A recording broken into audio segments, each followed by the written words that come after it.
Temuan Betor itu sudah sampai tahap kalau kejahatan ya, modus operandi. Betor sudah bicara, ditusuk. Yang nusuk itu. Harusnya kan dikejar ini. Berapa saksi yang dipanggil untuk kasus ijazah Jokowi? Berapa ahli yang sudah dipanggil untuk kasus ijazah Jokowi? Kan nggak ada. Satu orang Betor kenapa nggak dikejar? Nah, itu satu orang Betor aja nggak diambil keterangannya. Yang mencetuskan pasal pramuka itu adalah Betor. Panggil. Ya, Betor, ya, agar keterangan Betor di berbagai podcast itu bernilai hukum menjadi BAP. Betor sebut nama-nama kunci. Ada Prasetyo ya panggil. Ada Andi Wijoyanto ya panggil. Terutama ada Widodo sama Dhani panggil. Yang dimaksud ijazah Jokowi itu adalah ya sama dengan yang beredar itu. Kalau itu muncul dari dia kasih tahu, habis dia. Ada intensi dan atensi dalam kasus ini. Intensinya apa? Intensi untuk mengarahkan para pengkritik ini masuk bui atau mengkriminalisasi, ya kan? Atensinya apa? Atensi dari pihak pemesan itu agar apa? Dibersihkanlah legasi ijazah ini seolah-olah asli melalui proses ini. Saya yakin kalau Kapolri-nya ganti nggak terjadi ini kriminalisasi ke Roy Suryo. Kata kuncinya Kapolri. Kalau Kapolri-nya ganti, saya yakin proses ini akan menjadi terurai lagi.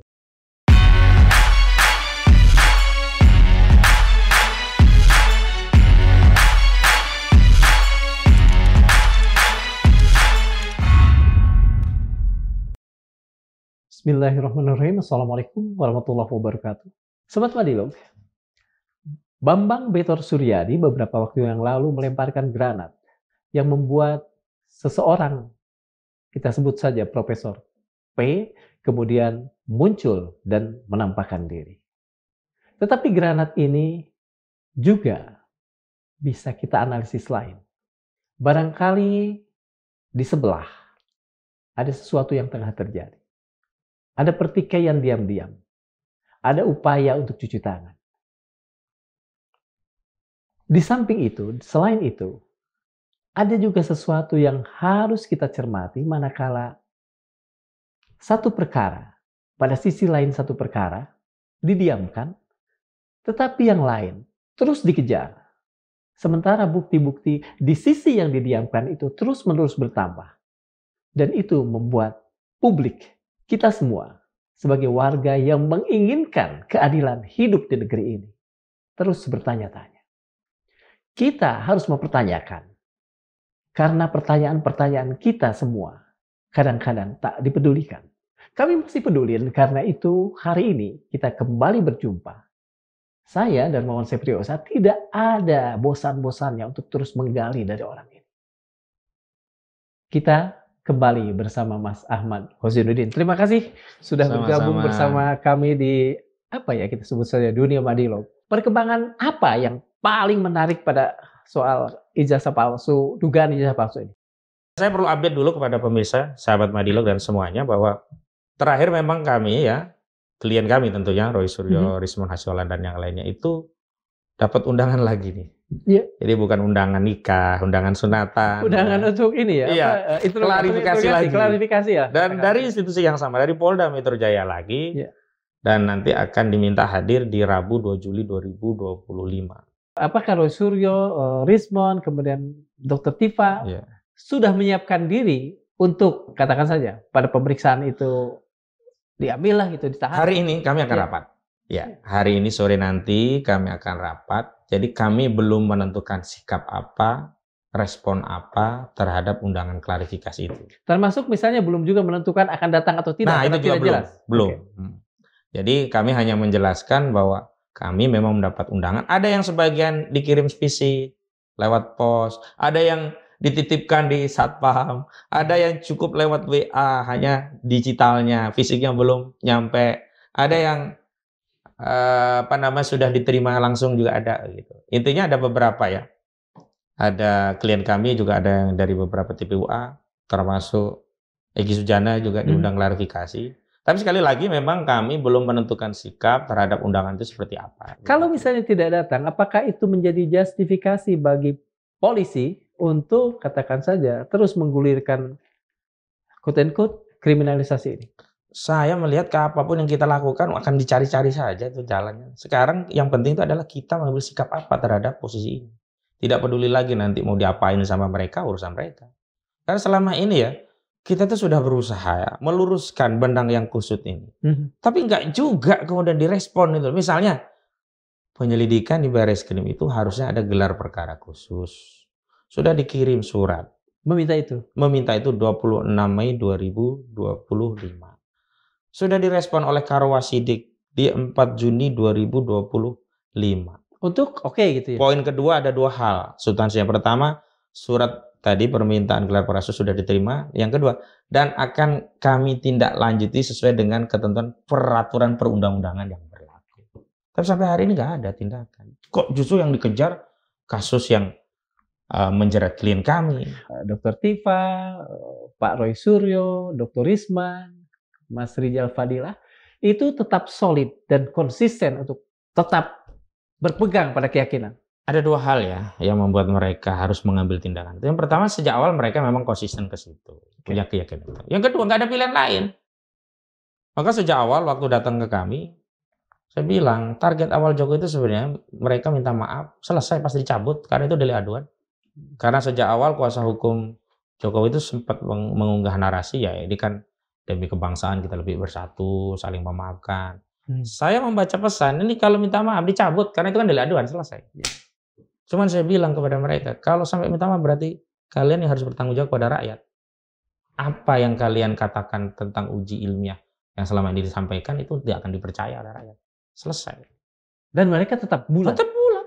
Gitu. Misalnya kemarin di kasus Chandra Chandra, saya bilang, kalau Chandra Chandra, yang Tionghoa, yang orang etnis yang minoritas saja betul. Berjuang melawan.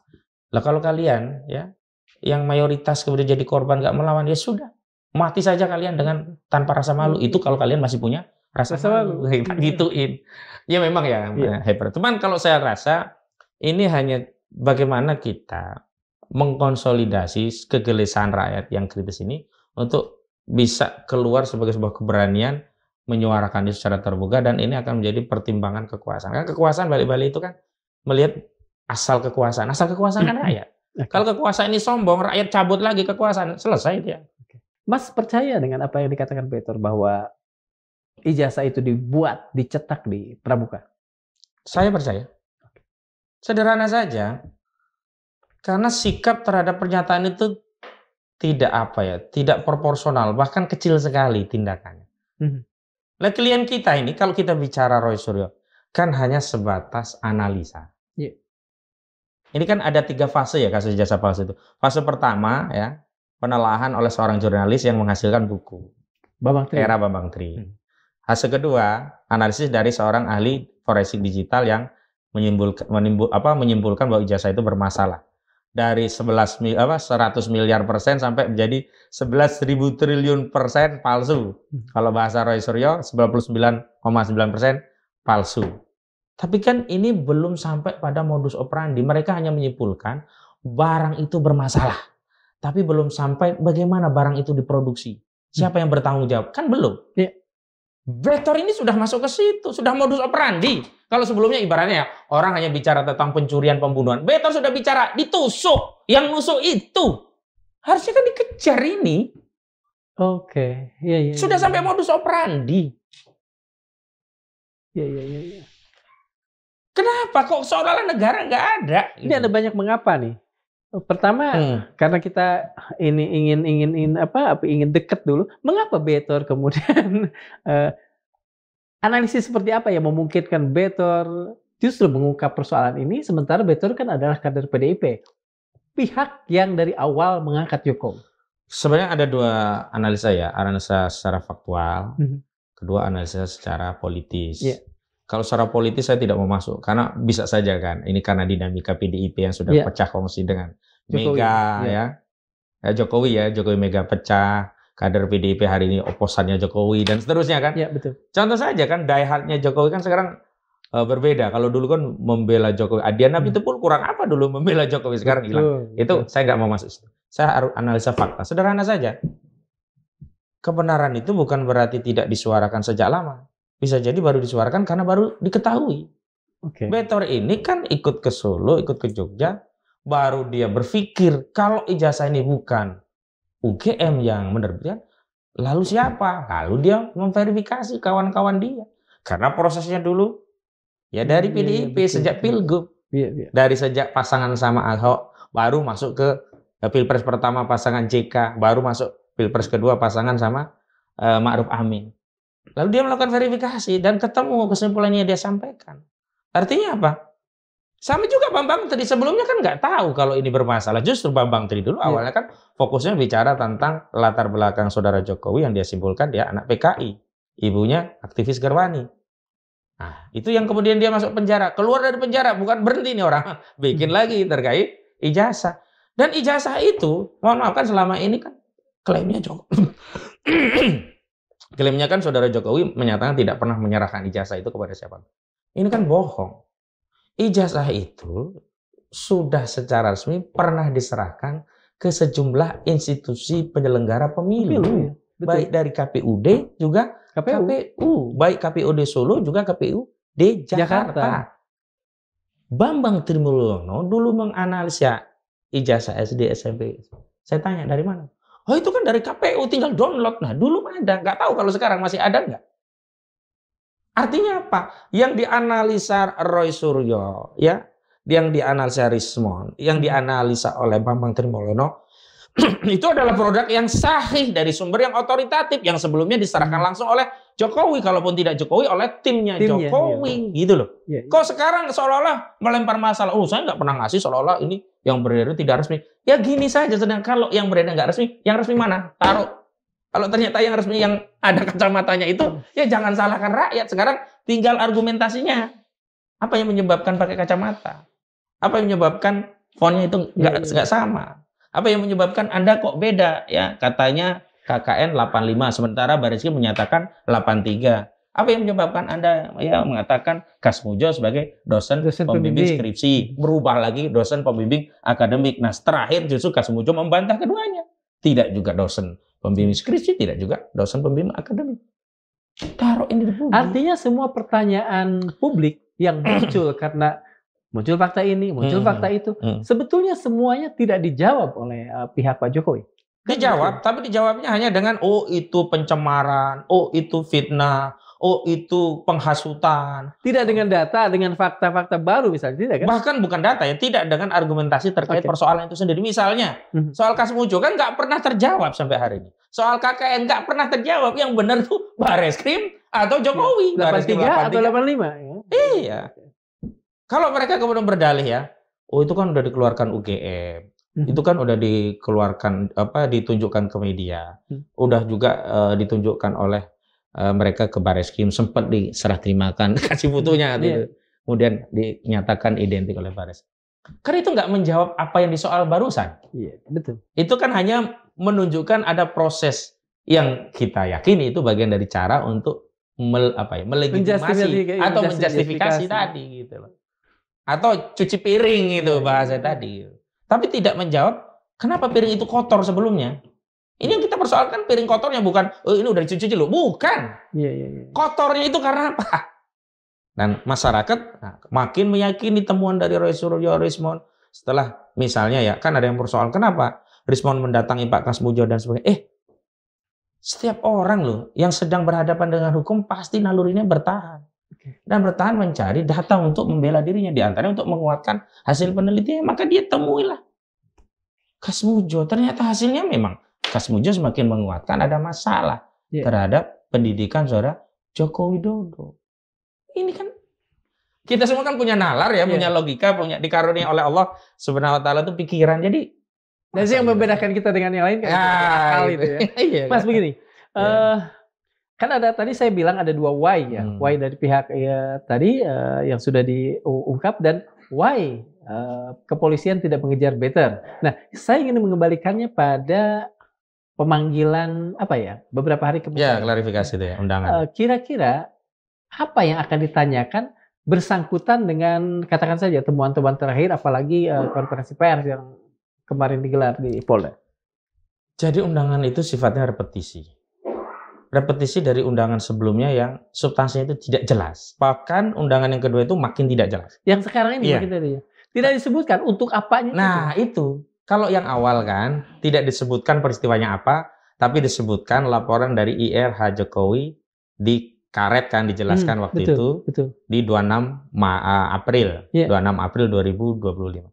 Yang kedua ini nggak ada locus tempus itu peristiwa apa, nggak, cuma disebutkan berkaitan dengan penyelidikan, berkaitan dengan adanya pidana kebencian dan sara 28 ayat 2, pidana menyebar kebohongan 28 ayat 3. Artinya sudah mulai bergeser ya menurut Mas? Iya, memang laporan beda kan. Kalau di luar Jokowi itu kan tidak terkait fitnah dan pencemaran. Iya. Tapi tadi pasal-pasal yang ngacak saja gitu loh. Ngerecokin aja ini gitu. Tapi yang menarik nggak disebutkan yang dimaksud kebohongan itu kebohongan apa. Misalnya begini ya, kalau kita dipanggil, saudara kami undang klarifikasi terkait adanya ya kebohongan pasal 28 ayat 3 di pasar burung yang menyatakan pasar burung itu jualan monyet.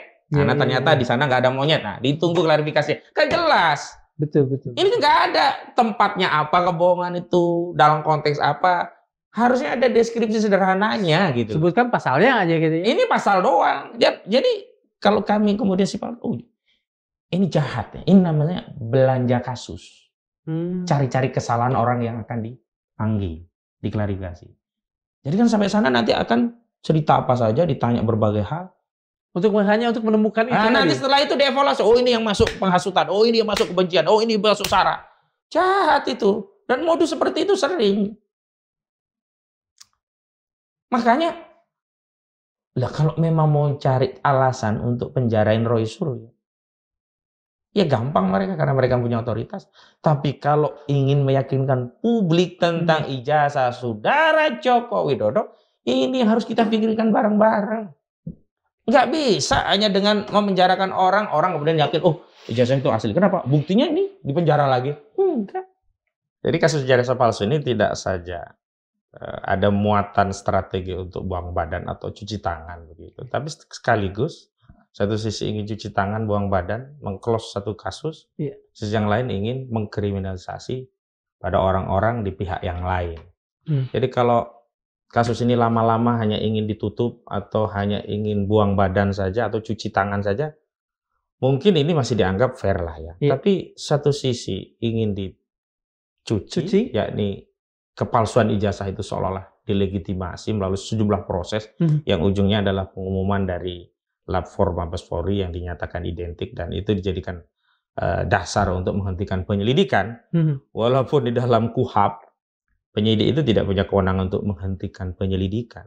Yang ada adalah penyidikan. Maka produk penghentian penyidikan itu adalah SP3. Maka kemudian kita bertanya, apa motifnya ini penyidik? Satu sisi buru-buru memproses penyelidikan setelah ada laporan saudara Jokowi 30 April, padahal Dumas TPUA sebelumnya ini tidak pernah disenggol sejak 9 Desember 2024, ya kan? Sisi yang lain, ternyata hasilnya adalah untuk meng-close perkara itu dan untuk memberikan predikat seolah-olah ijazah itu asli, dan predikat itulah yang hari ini digunakan untuk mengejar klien kami, Pak Roy Suryo dan kawan-kawan. Ada nggak indikasi bahwa yang dituju adalah kengerian, ketakutan? Publik tidak berani mempertanyakan sesuatu yang harusnya bisa dibuktikan dengan hal-hal yang tidak tadi Anda katakan, jelimet, ruwet, diputer-puter, repetisi. Atau bahasa yang paling sederhana itu sebenarnya targetnya pembungkaman. Lu percaya, kalau gak lu percaya, lu diem. Kalau lu bicara tentang ijazah palsu, lu gua penjara. Itulah kira-kira pesan. Pembungkaman. Sehingga seolah-olah kebenaran itu hanya diotorisasi dengan tindakan polisi. Padahal kita tahu otorisasi dari tindakan polisi banyak sekali anomali. Kasus Ferdy Sambo itu kan contoh yang paling mudah untuk menunjukkan ada anomali dalam kinerja polisi sehingga tidak serta-merta semua tindakan yang dilakukan institusi kepolisian itu merepresentasikan kebenaran. Bahkan sebaliknya, justru di sana ada tindakan kejahatan yang justru dilakukan oleh aparat yang harusnya menindak kejahatan.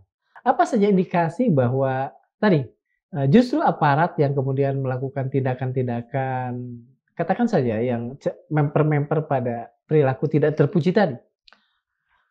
Ada intensi dan atensi dalam kasus ini. Intensinya apa? Intensi untuk mengarahkan para pengkritik ini masuk bui atau mengkriminalisasi, ya kan? Atensinya apa? Atensi dari pihak pemesan itu agar apa? Dibersihkanlah legasi ijazah ini seolah-olah asli melalui proses ini. Nah, dari mana ya itu terjadi apa yang saya sebut tadi?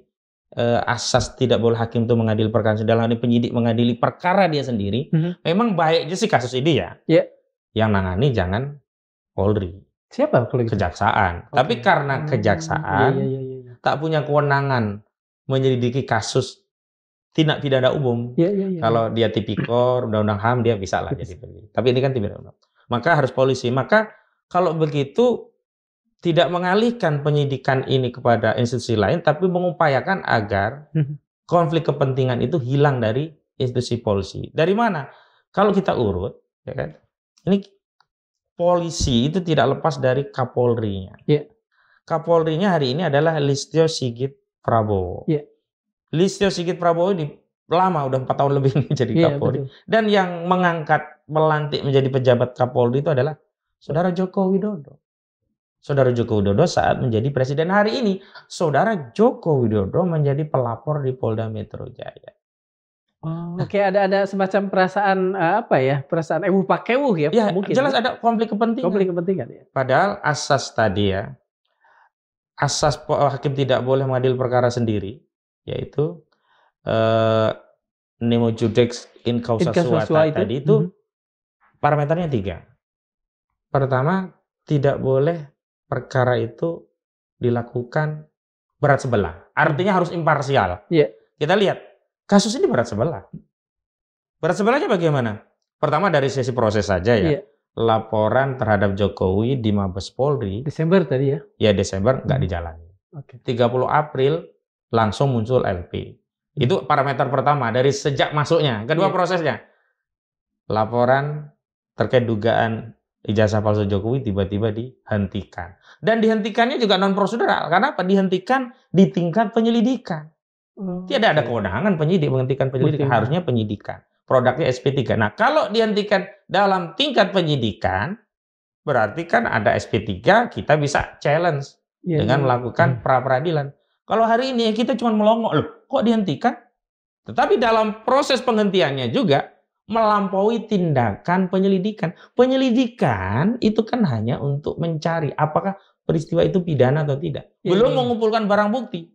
Tapi dalam proses penyelidikan untuk menyelamatkan ijazah palsu ini ya, kasus ini ya. Kasus itu. Baris-Krim melompat melakukan tindakan penyitaan sebentar itu dokumen, kemudian dites bukti itu, lalu kemudian diumumkan hasil tesnya. Tes-tes seperti ini kan nggak bisa dilakukan kecuali itu prosesnya penyidikan. Kenapa itu dilakukan dalam proses penyelidikan? Mengapa polisi yang katakan saya SOP dasar seperti itu sudah khatam di kepala mereka juga itu yang saya sebut tadi, ada intensi berdasarkan atensi. Ini yang menyebabkan polisi tidak lagi bisa profesional. Pertama tadi tidak imparsial, berat sebelah lah kasarnya begitu. Ya. Mas, ada intensi, ada apa tadi? Atensi dari yang kemudian dalam kasus ini. Dalam kasus ini yang terasa betul oleh teman-teman pengacara dari pihak Rosyuri dan kawan-kawan. Apa masih dengan katakan saja kuatnya kedua hal itu, teman-teman pengacara masih punya optimisme akan keadilan di kasus ini? Saya kira pertanyaan itu bukan hanya kepada kami, ini harus kita kembalikan kepada rakyat. Karena persoalan ijazah Saudara Joko Widodo bukan menjadi domain Roy Suryo saja. Ini domain kita, rakyat, negara bahkan. Iya, betul. Harusnya kan negara hadir. Iya, betul. Artinya kalau kita bicara apakah optimis atau tidak, ya kita kembalikan ini negara kita. Maksudnya begini, apakah kalau negara kita sudah rusak, sudah babak belur gitu, kemudian kita akan membiarkan? Kan tidak. Toh ini negara kita. Baik buruk negara kita dan baik buruk negara kita. Polisi baik buruk ini polisi kita. Makanya tetap kita harus terus mengungkap itu dan mengedukasi rakyat. Dan ayo kita arahkan lagi ke jalan apa yang benar. Teman-teman pengacara Mas Roy Suryo dan kawan-kawan ini harapkan dari rakyat yang mungkin dalam hari-hari ini masih tetap tertidur belum bangun? Yang pertama waras ya, kita bareng-bareng waras dengan pemahaman. Yang kedua punya keberanian bareng untuk bersuara. Karena dua narasi ini selalu kontradiktif. Pembodoh-bodohan, pembungkaman, itu akan kontradiksi dengan apa? Pencerdasan dan keberanian.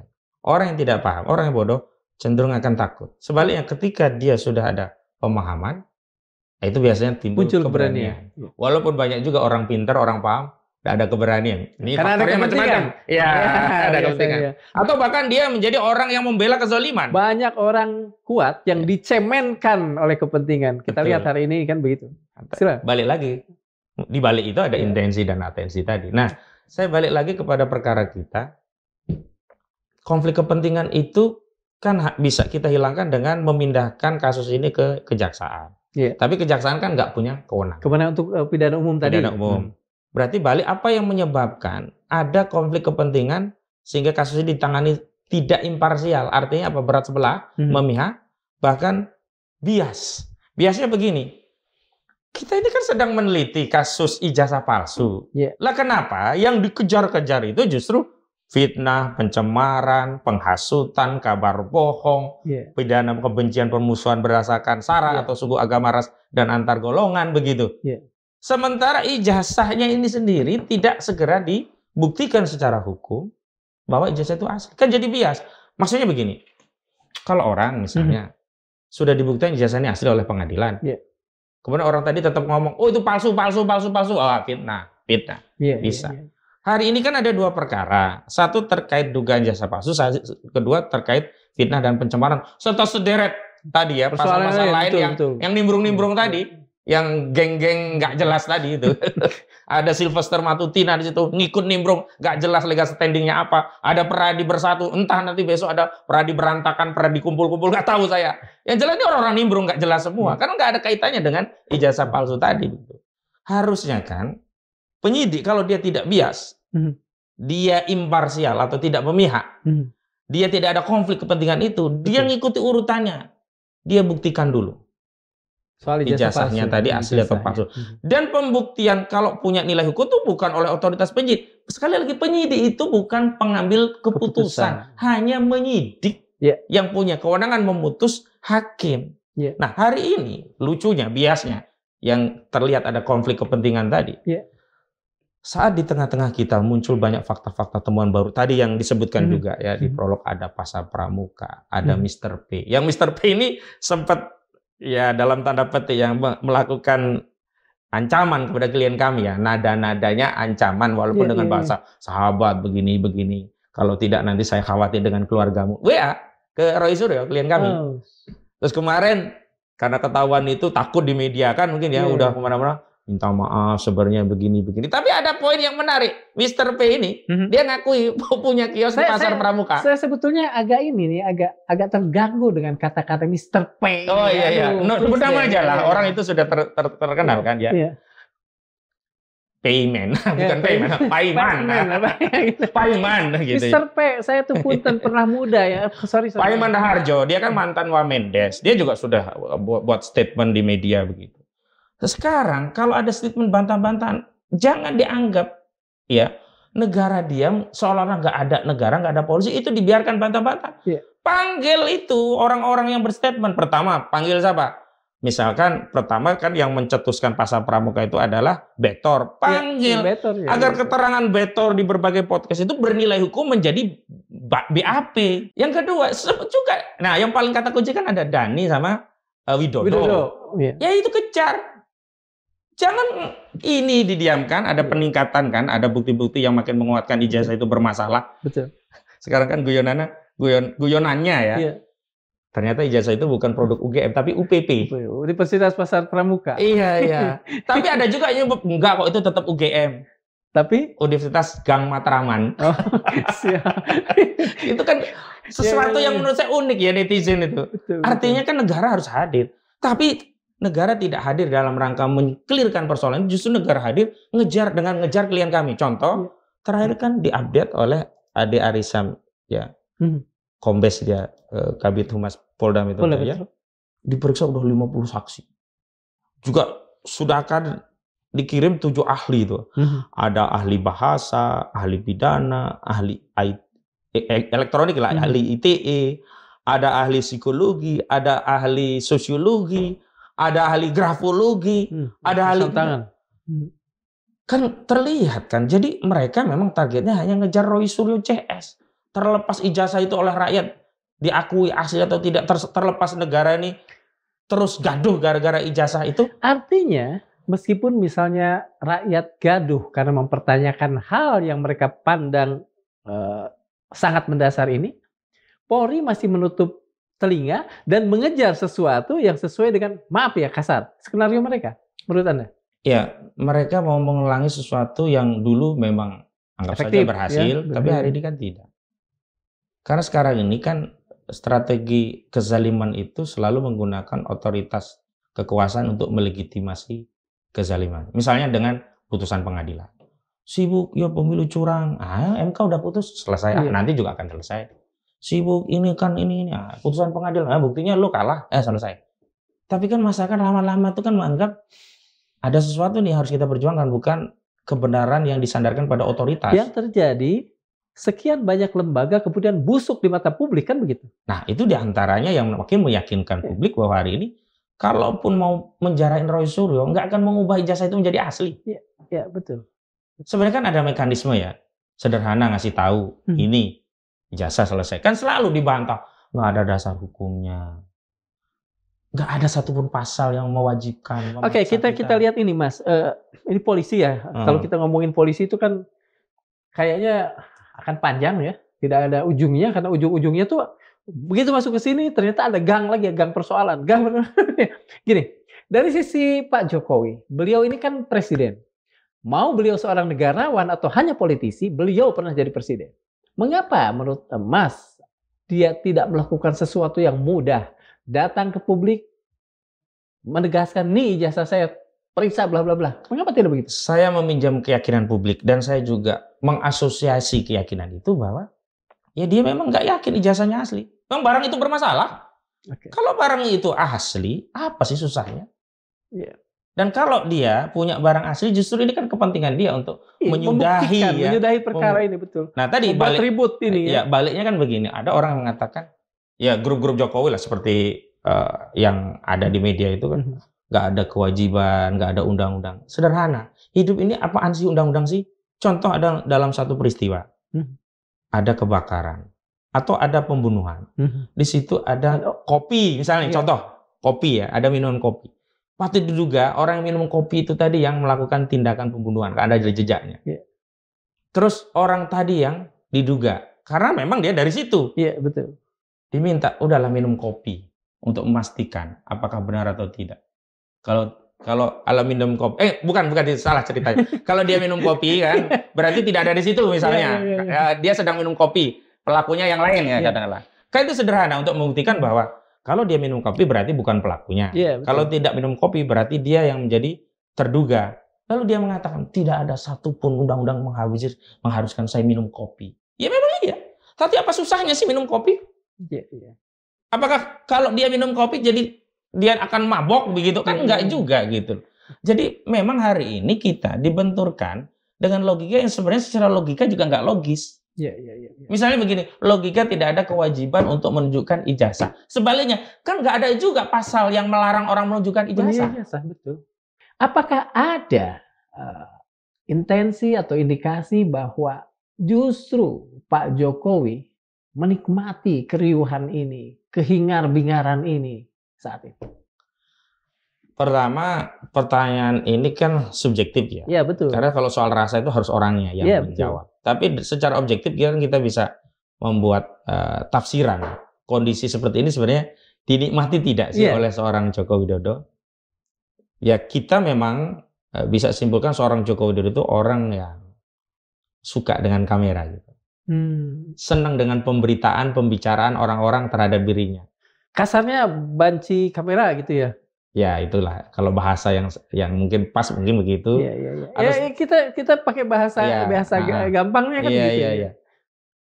Tapi kalau dalam kasus ini tentu dia tidak ingin tampil dalam kondisi yang demikian.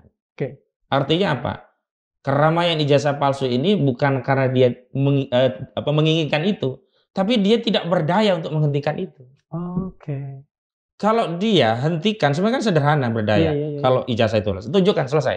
Tapi dia tidak berdaya. Karena dia tahu ijazah ini bermasalah. Karena hari ini kan yang beredar itu cuma satu problemnya. Tidak muncul dari otoritas Jokowi langsung. Betul. Ada yang dari KPU, dari Andi, Dan masalahnya sudah banyak itu. Orang udah membuat analisa itu.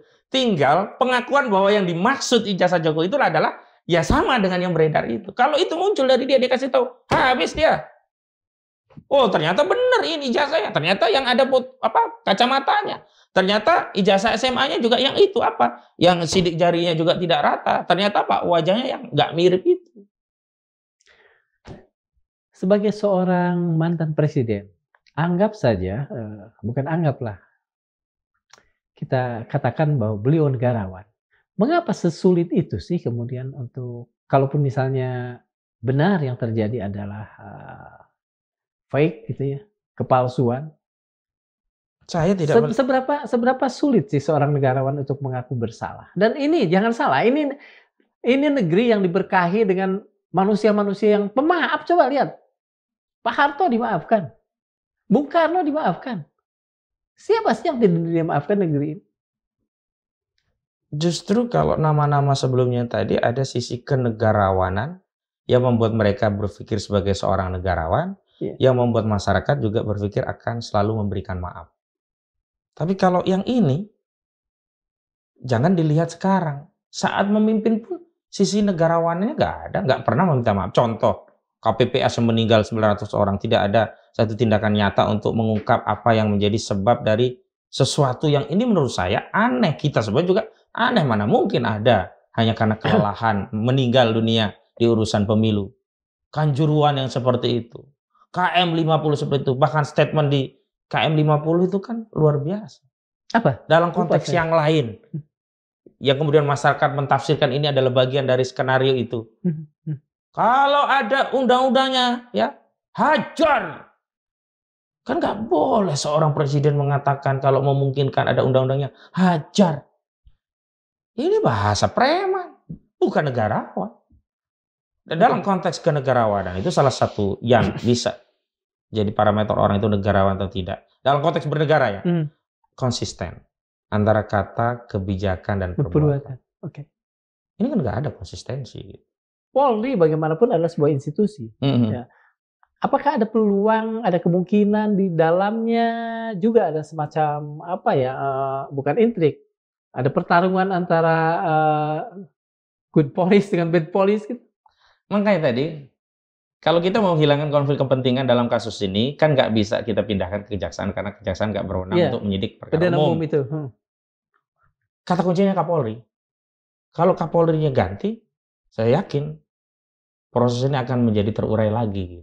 Karena konflik titik ya, perjumpaan konflik kepentingan itu di Kapolrinya, di Listio Sigit Prabowo. Lah dia yang mengangkat Jokowi, nggak berani lah dia, nggak bisa. Dan sampai hari ini dia bagian dari kekuasaan dalam ini sebagai Kapolri yang masuk kategori geng Solo gitu loh. Oke.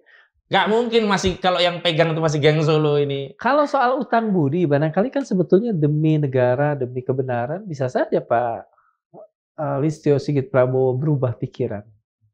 Menjadi, katakan saja, nggak ada lah urusan utang budi, yang jelas ini proses sudah berjalan imparsial, bla bla bla. Ada peluang untuk itu? Hari ini ya, kalau kita melihat ada satu tindakan kejahatan, kemudian ada orang yang membela kejahatan, kita anggap dia membela kejahatan, itu keliru.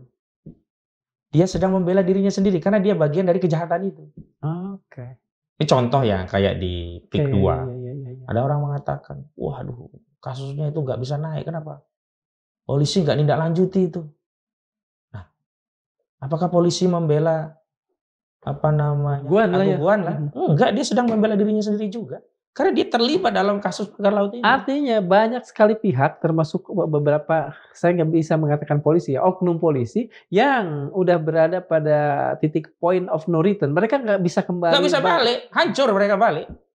Kecuali orang yang punya iman kuat, dia mau mengorbankan dirinya demi kepentingan bangsanya.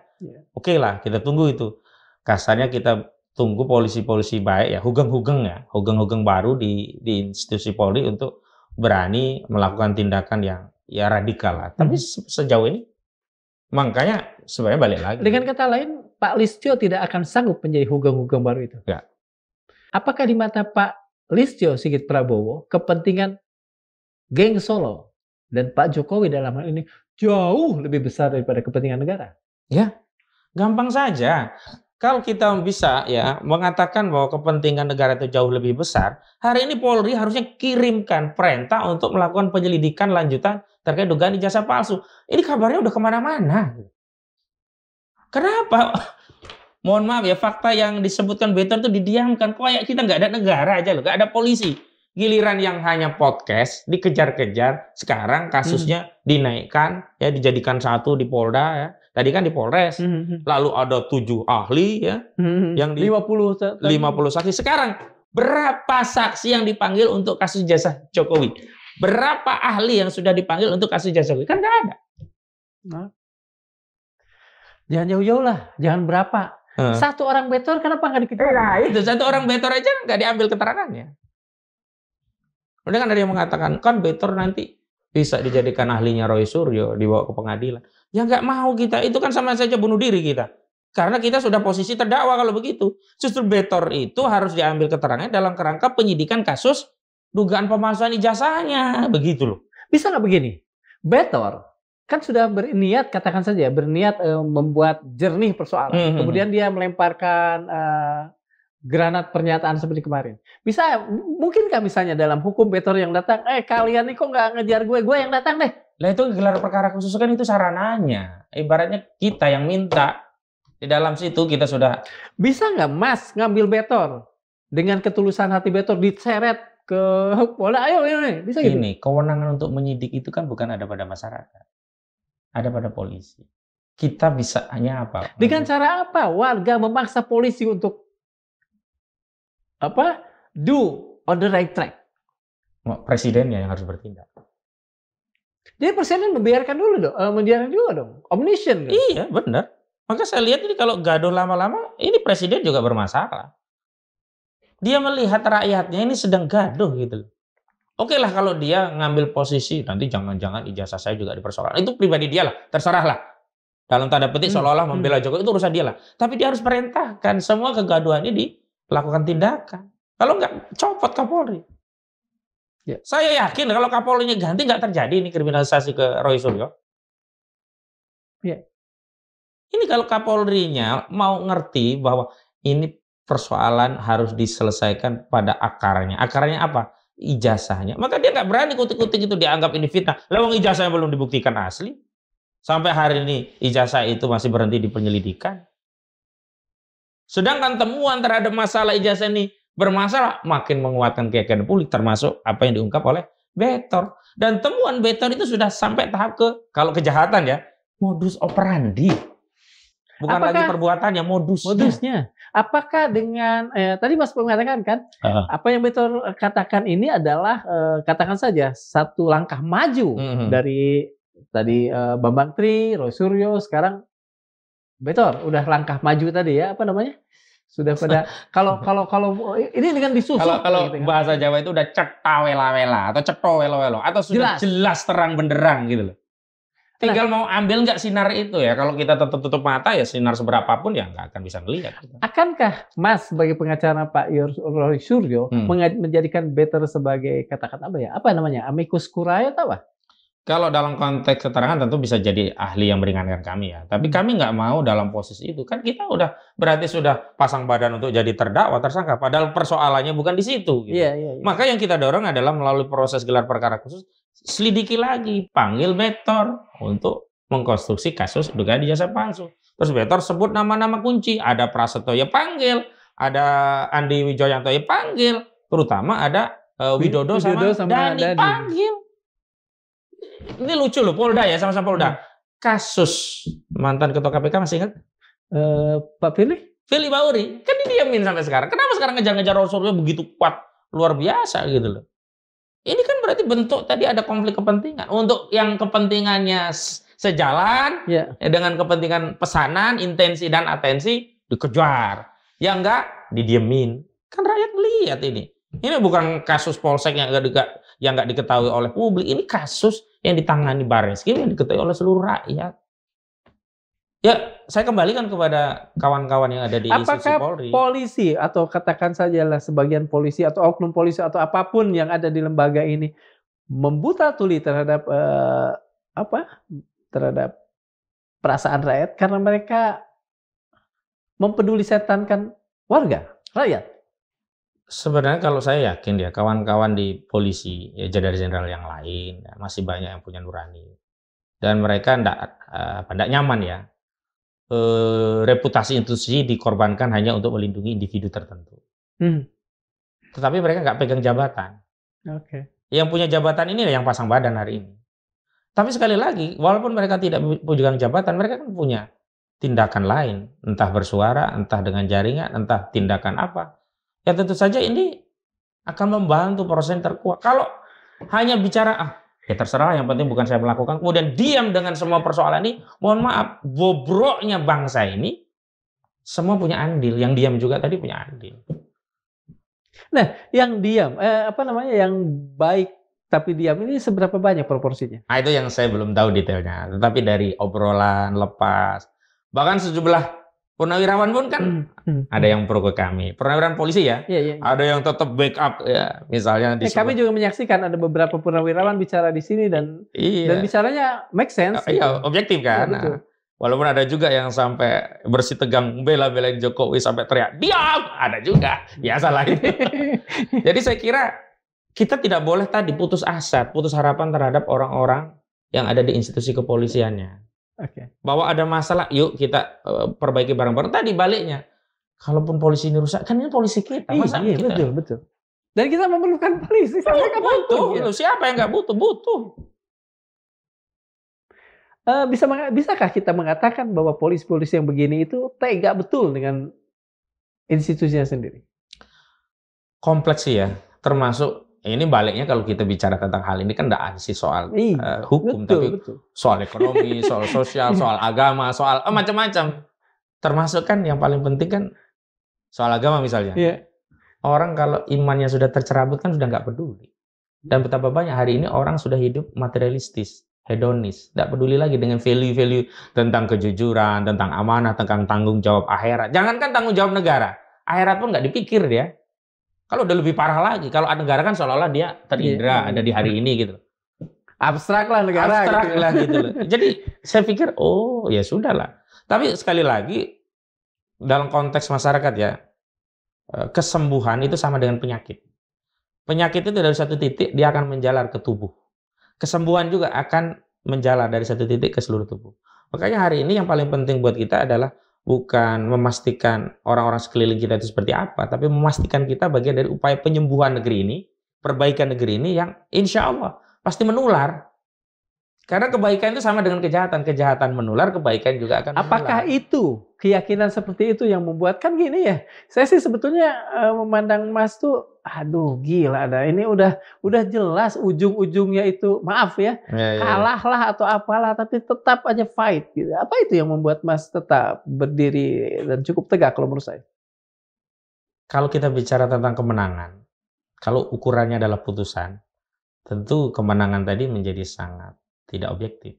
Dan seolah-olah otoritas yang bisa memenuhi parameter kebenaran itu hanya institusi itu. Sementara kebenaran material itu kan justru banyak hidup di tengah masyarakat, tidak seperti itu. Dan kita ingin menumbuhkan keyakinan kebenaran itu di tengah masyarakat. Terlepas diabaikan oleh otoritas, kita bisa hidup dengan value itu. Jangan sampai ketika otoritas ini tidak menyuarakan kebenaran, kita pun hidup tanpa value kebenaran. Ini berbahaya. Siap.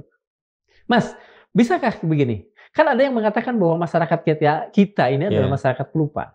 Apakah katakan saja oknum-oknum di Polri dimanapun dia, koruptor atau siapapun dia yang berbuat kesalahan pada bangsa ini, berpikir begini, dia akan dilupakan dan setelah mati pun nama gue tetap harum. Apakah ada pikiran seperti itu? Nggak ada. Sebenarnya mereka sendiri itu paham.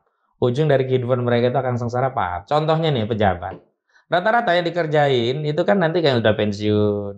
Dulu anggaran ini dia lakukan baru dikerjakan. Kenapa? Ketika dia pensiun dia nggak punya kekuasaan untuk nutupi kasusnya.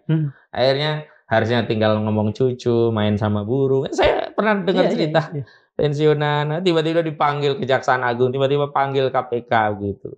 Nah ini sebenarnya adalah dampak buruk dari kehidupan kita yang memang hari ini benar-benar kehilangan arah tentang nilai-nilai dalam hidup berbangsa ini seperti apa.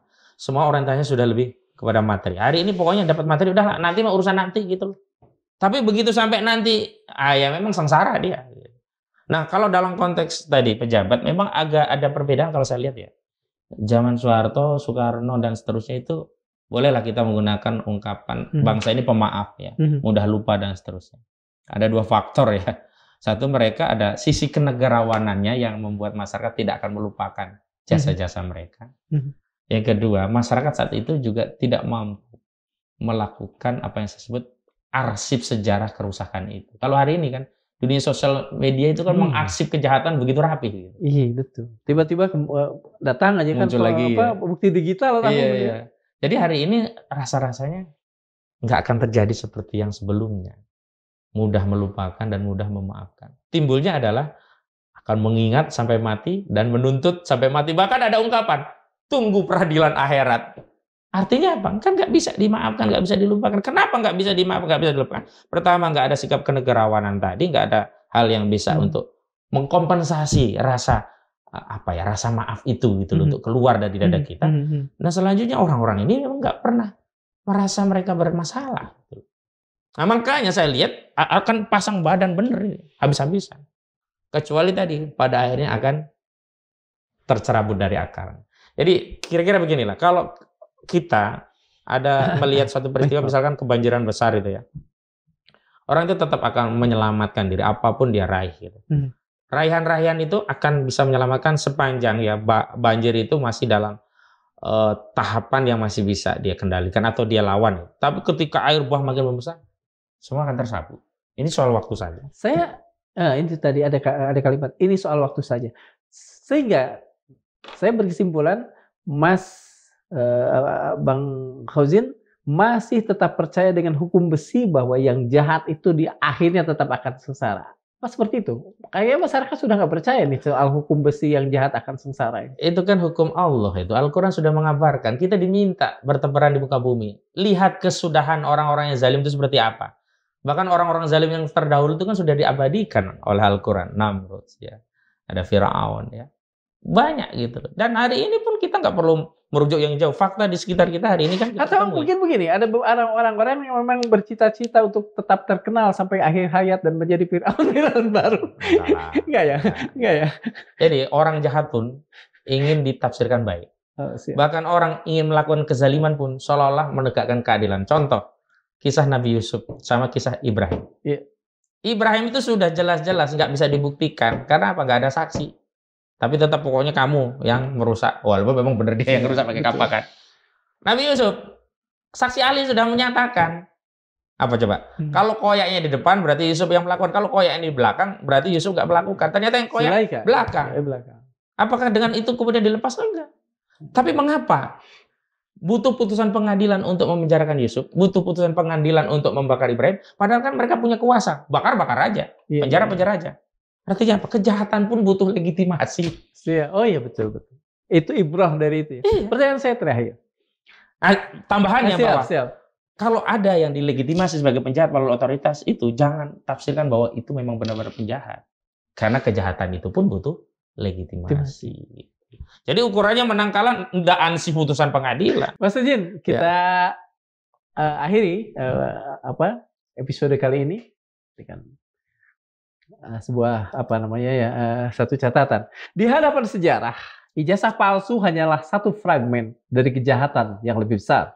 Kejahatan membiarkan dusta mengatur hidup kita bersama. Ini bukan soal presiden, ini soal siapa yang berhak dipercaya di negeri yang sedang kehilangan cermin untuk menilai diri sendiri ini. Kebenaran itu sederhana. Ia tak butuh dibela jika tak berdosa. Tapi jika ia terus diam dan bersembunyi, kita patut curiga. Jangan-jangan yang berdiri di hadapan kita bukan kebenaran, tapi kekuasaan yang bodong. Albert Camus pernah berkata, "A man without ethics is a wild beast loose upon this world." Seorang pemimpin tanpa etika adalah binatang buas yang dilepaskan ke tengah umat. Bagi Ali bin Abi Thalib, kekuasaan yang tegak di atas kebohongan adalah penindasan. Dan kebenaran yang dibungkam adalah kutukan yang akan mencabik-cabik tubuh sejarah. Sementara Simone Weil, filsuf dan mistikus Perancis, mengingatkan kita semua, Kemalangan terbesar umat manusia adalah saat kebohongan disulap menjadi patriotisme. Jangan biarkan nalar kita mati sebelum republik ini kita benahi. Assalamualaikum warahmatullahi wabarakatuh. Waalaikumsalam warahmatullahi wabarakatuh.